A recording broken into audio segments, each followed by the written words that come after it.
আসসালামু আলাইকুম। সুপ্রিয় দর্শক, ভারত সফরে কেন যাচ্ছেন না তারেক রহমান? এর উপর কয়েকটি বিষয় নিয়ে আমরা আলোচনা করব। তার আগে আমরা আলোচনা করব যে তারেক রহমান যখন লন্ডনে ছিলেন তখন তিনি ভারতের সাথে কি চুক্তি করে দেশে এসেছিলেন, নাকি তিনি সরাসরি বাংলাদেশে এসেছেন? সে সময় আমরা দেখেছি যে জামাত ইসলামের 11 দলীয় বর্তমান জোট যারা আছে এবং আরও বিভিন্ন রাজনৈতিক নেতারা বক্তব্য দিয়েছেন যে তারেক রহমান নাকি সেই ভারতের সাথে সাইন করে ভারতের কাছে স্বাক্ষর দিয়ে এই বাংলাদেশে এসেছেন, না হলে তিনি আসতে পারবেন না, এরকম ধরনের বক্তব্য দিয়েছিল বিভিন্ন রাজনৈতিক নেতাকর্মীরা।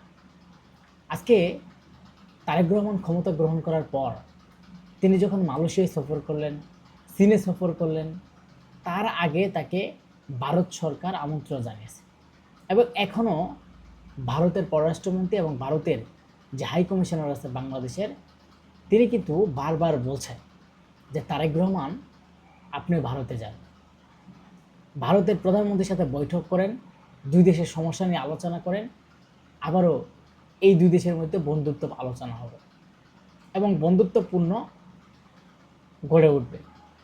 17টি বছর দেখেছি যে সেই বন্ধুত্ব ছিল না, সেই বন্ধুত্ব ছিল স্বার্থের কারণে। সেই ভারত শেখ হাসিনাকে ক্ষমতার দোহাই দিয়ে এবং ক্ষমতা থাকার লোভ দেখিয়ে সব কিছু হাতিয়ে নিয়েছে। 24শে গণঅভ্যুত্থানের সময় এই বাংলাদেশের মানুষ কিন্তু সেইগুলো দেখিয়ে নিয়েছে। বাংলাদেশের মানুষ চাই যে আমরা কোনো দেশের উপর নির্ভর করব না, আমরা কোনো দেশের উপর আস্থা রাখতে চাই না। যেই দেশ আমাদের শত্রু, যেই দেশ গণঅভ্যুত্থানের বিরোধিতা করেছে, যেই দেশের কারণে শেখ হাসিনা ক্ষমতায় থাকেছে এবং বারবার ক্ষমতায় থাকার যে শক্তি, সেই শক্তি কিন্তু ভারত থেকে দিয়েছে। যেই কারণে এখন বাংলাদেশের মানুষের কাছে ভারত তেমন গ্রহণযোগ্যতা না। কারণ ডক্টর মোহাম্মদ ইউনূসের সময় আমরা দেখেছি যে ভারতের সাথে একটা ভালো সম্পর্ক ছিল না, তবে এই সরকার এসে চাচ্ছে যে ভারত বাংলাদেশের সাথে একটা ভালো সম্পর্ক হোক এবং বন্ধুত্ব সম্পর্ক হোক। বর্তমানে বিরোধী দলীয় যিনি জামাতের আমির, তিনিও গতকাল বলেছেন যে তারেক রহমান যখন বিভিন্ন দেশ সফর করেছেন তখন তিনি ভারতে যেতে কোনো বাধা নেই, ভারত যেতে পারবেন। সেটা যেতে পারবেন ভারত বাংলাদেশের সাথে বন্ধুত্ব সম্পর্ক, সেটা বাংলাদেশের স্বার্থ বিনষ্ট হবে এমন কোনো সম্পর্ক করা যাবে না, এমন কোনো বন্ধুত্ব করা যাবে না। তারেক রহমান ভারতের সফর নিয়ে একটা ধোঁয়াশা হয়েছে, একটা অনিশ্চয়তা হয়েছে। কারণ বাংলাদেশের পক্ষ থেকে যা কিছু বলা হয়েছে, যে ধরনের কথা বলা হয়েছে, যে সেই উত্তরগুলো যদি ভারত থেকে আসে তাহলে হয়তো তারেক রহমান যাবে, কিন্তু এখনও সেই উত্তরগুলো হয়তো পায়নি। যেই কারণে তারেক রহমান যাবে সেটারও নিশ্চয়তা নেই। কেন তারেক রহমান যেতে চাচ্ছে না বা কেন যাওয়ার জন্য, তারেক রহমান যাওয়ার সাথে সাথে এই বাংলাদেশের মানুষের কাছে তিনি একটা ঘৃণার পাত্র হবেন। কারণ তারেক রহমান নিজেও জানে যে গত 17টি বছর কিভাবে তিনি দেশের বাইরে থেকেছেন, সেই ভারতের কাছে আকুতি বিনতি করেছেন সব রাজনৈতিক দল যে আপনারা শেখ হাসিনাকে জোরপূর্বক ক্ষমতায় থাকার প্রয়াস আপনারা দিয়েন না, ক্ষমতা আপনারা দিয়েন না, আপনারা চান একটা সুষ্ঠু সুন্দর গণতান্ত্রিক যাত্রা বাংলাদেশে প্রতিষ্ঠা হোক। আমরা সে সময় আওয়ামী লীগের নির্বাচনের সময় আমরা দেখেছি বাংলাদেশের পররাষ্ট্রমন্ত্রী ছিল আব্দুল এ কে মোমেন।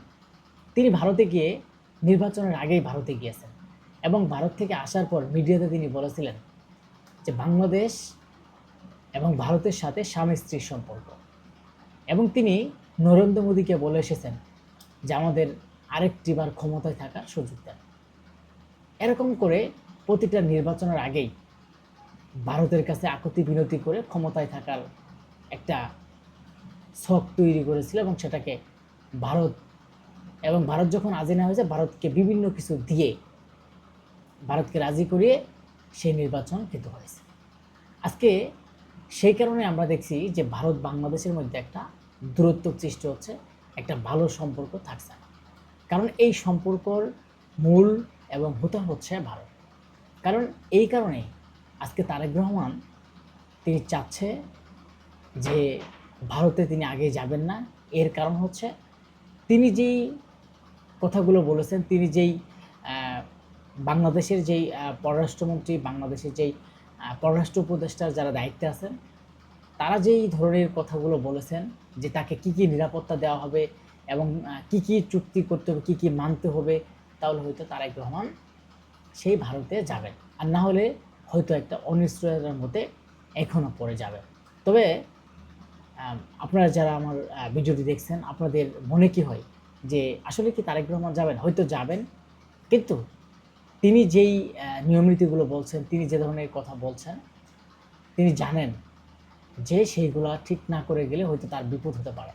হয়তো বাংলাদেশের একটা রাজনৈতিক এমন একটা সিস্টেম, হয়তো তারেক রহমানের বিরুদ্ধে নানা ধরনের অপবাদ দিয়েছে যে ভারতের রয় রেজিনের সাথে চুক্তি করে এসেছে, ভারতের সাথে চুক্তি করে এসেছে। কেন এ ধরনের প্রোপাগান্ডা যে যারা ছড়িয়েছে, আজকে আপনারা দেখেন, যদি তারেক রহমান ভারতের সাথে চুক্তি করে আসতো, ভারতের সাথে স্বাক্ষর দিয়ে আসতো, তাহলে কিন্তু সর্বপ্রথমই তারেক রহমান ভারতে যেত।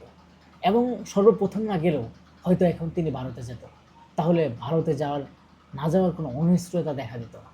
আজকে এই ধরনের কথা বলে যারা প্রোপাগান্ডা ছড়ায়, আমরা মনে করি তারা রাজনৈতিক নামে একটা বিনষ্ট সৃষ্টি করে এবং সেটা রাজনীতির কোনো কালচারের মধ্যে পড়ে না। হয়তো তাদের রাজনৈতিক বক্তব্য দেয়, কিন্তু এ ধরনের বক্তব্য অযথা অযৌক্তিক না জেনে যে বক্তব্যগুলো দেয়, সেটা আমি মনে করি এইগুলো ধরনের বক্তব্য দেওয়া থেকে বিরত থাকা উচিত। অবশ্যই আপনারা কমেন্ট করে আপনাদের মতামত জানিয়ে যাবেন। সবাই ভালো থাকবেন।